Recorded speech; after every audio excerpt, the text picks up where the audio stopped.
Hey guys, today we're going to talk about immigration and urbanization. So, we're going to talk about how some of the people started coming into the United States, where they started going, and what kind of people they are, what happened to them, and that.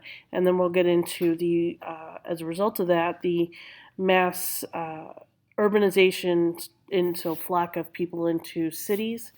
And then I'll let you guys go and you can do your processor. All right, here we go. So from 1860 to 1900, about 14 million immigrants came to the U.S. So that's a big, big number, especially considering like today our population is about 330 million. So that would be about 0.5% of that. So they offered, the United States offered employment, few immigration restrictions, avoidance of military service, religious freedom, and the chance to move up the social ladder. So there was kind of a myth. I don't know how many of you guys have maybe seen an American Tale where they talk about the streets are lined with cheese, in the because it's about the Mouskowitz. Well, there was a rumor that the streets were lining with gold in the United States. Okay, because there was so much opportunity here, so much money to be had that we had so much excess that they were able to we were able to line our streets with gold.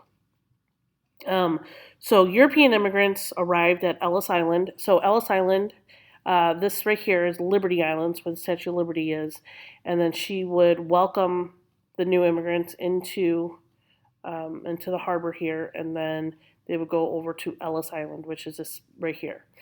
Most of the people settled in cities, in particular New York City, because that's where most of them were going into. But they would live in neighborhoods that were separated into ethnic groups. And like New York still has places like that. So they have like Little Italy or Chinatown. And they're different places that are separated into ethnic groups. And so immigrants who assimilated had more marketable skills. So what that means is that they were able to adopt the language, they were able to adopt the culture, the clothing, just kind of fit in more with the existing culture in the United States. And so life was a lot easier for them because they had more skills. They were able to have more opportunities. So Asian immigration. So why did they want to immigrate? So in China, especially, there was severe unemployment, poverty, and famine in China. The Taiping Rebellion in China is was basically like a civil war, and it was very violent in China. And in the United States, we needed railroad workers. So all these unemployed Chinese men wanted to come to the United States. In addition, there was discovery of gold in the United States. So in 1849, there was discovery of gold, and that caused a gold rush, and a lot of Chinese immigrants came in during that time. So when Chinese immigrants came into the United States, they would work more lower skilled or less skilled, unskilled labor, I guess is what you call it. So they worked as laborers, as servants, skilled tradesmen if they had any kind of skills, and then merchants. 1900 and 1919, there was a lot of Japanese immigration. And so they all came through Angel Island. So Angel Island was basically like the Ellis Island of the West Coast. Okay, so this is what Angel Island here. So it's a state park today. You can go visit that. And then this is what it looks like here. Okay. All right, so this right here, this shows the flow of immigrants into the United States, and you can see the biggest arrows are coming out of Europe. So especially Eastern Europe here, and then Western Europe is the purple. You see Canada and Mexico, there's bigger arrows, and then you see the Japanese, and then the Chinese come over earlier, well, a little bit later than this, because this is, no, it's about earlier than this, 1895. So they came over in about the 60s, 1870s, so there's not a big 1840s, 1849. Anyway, this shows the extent of the immigration, and in large part, a lot of it came from Eastern Europe. Okay. Okay, so nativism. So once all these people are coming here, the people who are already here weren't always necessarily accepting of these new people. So nativism is an extreme dislike for foreigners by native-born people. And so a lot of people who had lived here already wanted to limit immigration. And in the 1840s and 50s, it was directed toward the Irish. So my family, my on my dad's side, my maiden name is Fitzgerald. So they're very, very Irish. And my family came over in the early or late 1840s. It was like 1848 when they came over because it was the Irish potato famine. So there was a big Irish immigration push in the late 1840s because that's when the potato famine was happening and they just didn't have anywhere else to go. And so the early 1900s, that is going to switch from everybody hating on the Irish to now everybody's going to start hating on the Asians. Okay, so there's two main anti-immigrant groups that we're going to talk about. So the first one is the American Protective Association. That one had about 500,000 members.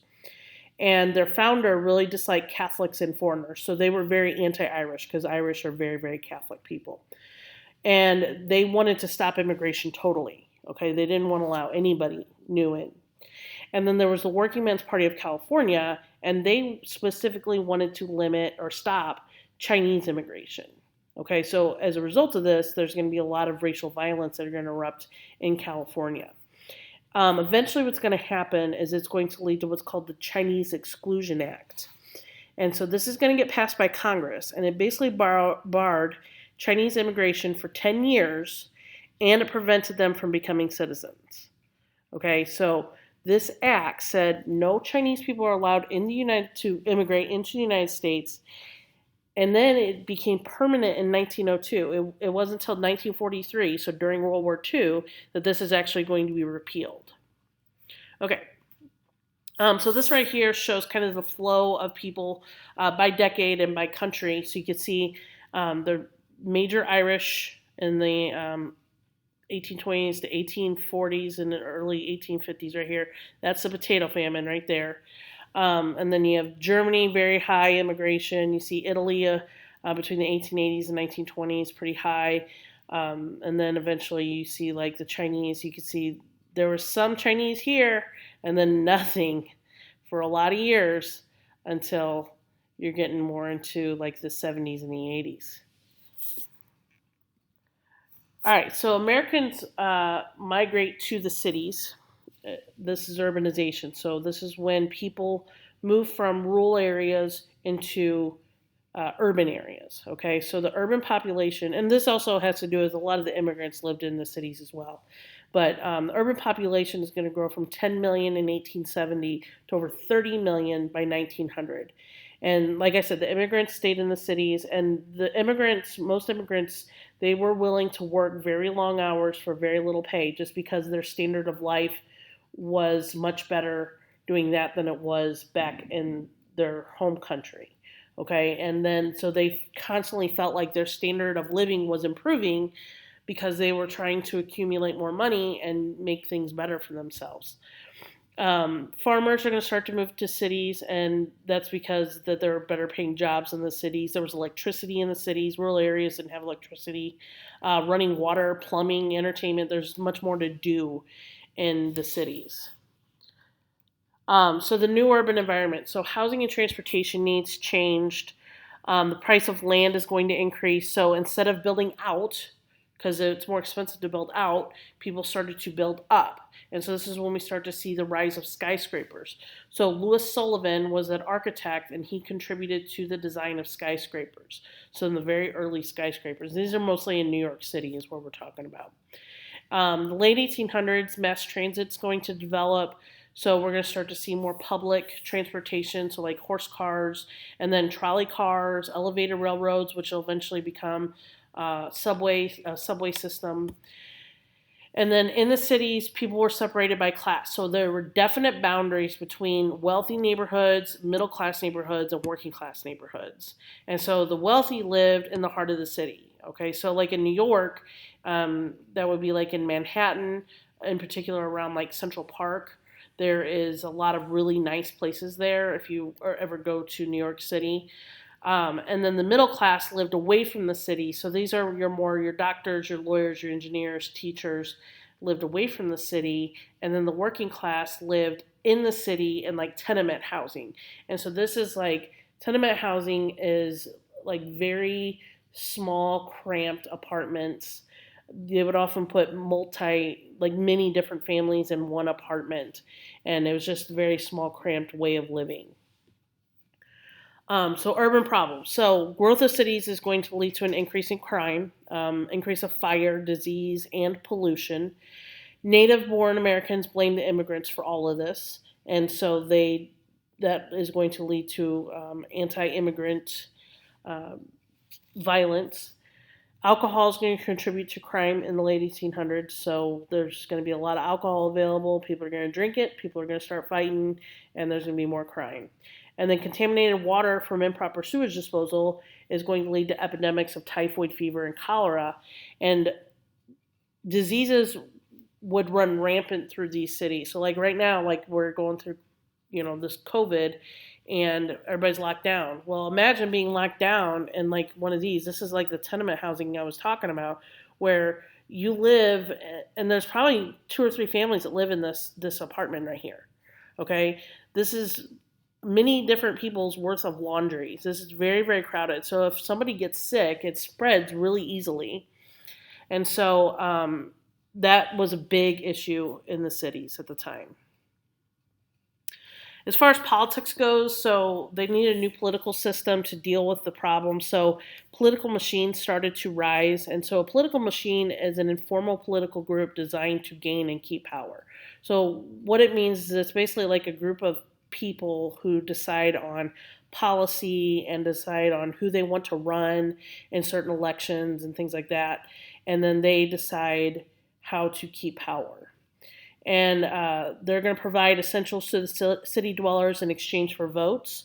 And then the party bosses are going to run them. So, for example, George Plunkett, who is Irish, was one of New York's most powerful party bosses. And so the party bosses had tight control of the city's money because many politicians are going to, they're basically going to pledge fealty to them and remain loyal to the party bosses. And then those politicians are going to use their position to steal money from the government and take it for themselves. So they're not only taking it in for themselves, they're also giving it to the party bosses. And so there's a lot of corruption going on in this time in that regard. Tammany Hall was one of the more famous political machines. So in the 1860s and 1870s, William M. Tweed was the political boss of Tammany Hall. And he will be arrested eventually for corruption and sent to prison in 1874. Thomas and James Pendergast were bosses in Kansas City, Missouri, and they led state and city politics in that area from the 1890s to the 1930s. And political machines, they did supply services. Like, they were really corrupt, but they did supply the people with important services, and they did help to assimilate some of the new immigrants into American life. Okay, so they weren't all bad, I guess, but they were mostly bad. They were pretty corrupt. All right, so homework is, your processor is 10 test questions. So make sure you're creating your own questions. 5 of them are multiple choice. That means A, B, C, D. And then you are answering all 10 questions. Put that at the bottom of your notes. Hope you guys all have a wonderful day.